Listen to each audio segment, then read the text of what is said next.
మెలియాపుట్టి మండలం శ్రీకాకుళం జిల్లా ఆంధ్రప్రదేశ్ రాష్ట్రం మెలియాపుట్టి మండల కేంద్రంలో మహేంద్ర తనయ వంతెన సమీపంలో ఒడిశా రాష్ట్రం నుండి విశాఖపట్నం మీదుగా మహారాష్ట్రకు తరలిస్తున్న 22 కేజీల గంజాయిని తరలిస్తున్న జోసెఫ్ బీర్ ఆస్ట్రఫ్ హలం రాష్ట్రానికి చెందిన వ్యక్తుల నుండి స్థానిక ఎస్ఐ సురేష్ బాబు తన సిబ్బందితో కలిసి శనివారం పట్టుకోవడం జరిగింది.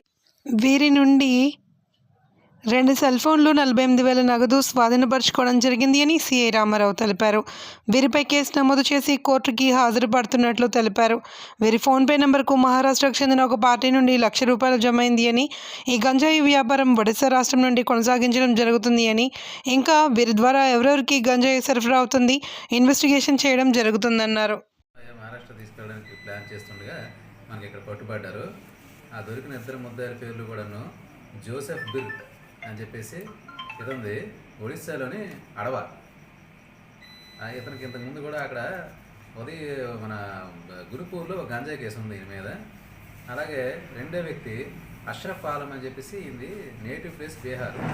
అయితే గత 20 సంవత్సరాలు పెట్టి కూడా ఇతను విశాఖపట్నంలో ఉంటూ ఈ మగ్గం వర్క్స్ గట్రా చేస్తూ ఎక్స్ట్రా ఇన్కమ్ కోసం ఇలా మనకి ఒరిస్సా వచ్చి గంజాయి తీసుకెళ్తూ ఉంటాడు అనమాట. గతంలో ఒకసారి గంజాయి బిజినెస్ చేశారు. దాని మీద మళ్ళీ ఇప్పుడు కూడాను ఇప్పుడు 20 కేజీలు 12 గ్రాములు అనమాట, 120 గ్రాములు, 20 కేజీలు 120 గ్రాములు గంజాయిని, 22 కేజీలు 120 గ్రాములు గంజాయిని వీళ్ళు ఒరిస్సా తీసుకెళ్తున్నారు. మన ఒరిస్సా నుంచి విశాఖపట్నం మహారాష్ట్ర తీసుకెళ్ళడానికి తీసుకెళ్తున్నారు. అలాగే వీళ్ళ దగ్గర ₹48,000 క్యాష్, 2 సెల్ ఫోన్లు ఇవి కూడా స్వాధీనం చేసుకోవడం జరిగింది. వీళ్ళ ఇద్దరిని కూడాను అరెస్ట్ చేసి ఈరోజు కోర్టులో హాజరుపరచబోతున్నాం. అలాగే దీంట్లో ఇంకొంతమంది దీనికి సంబంధం ఉన్న వాళ్ళు ఉన్నారు.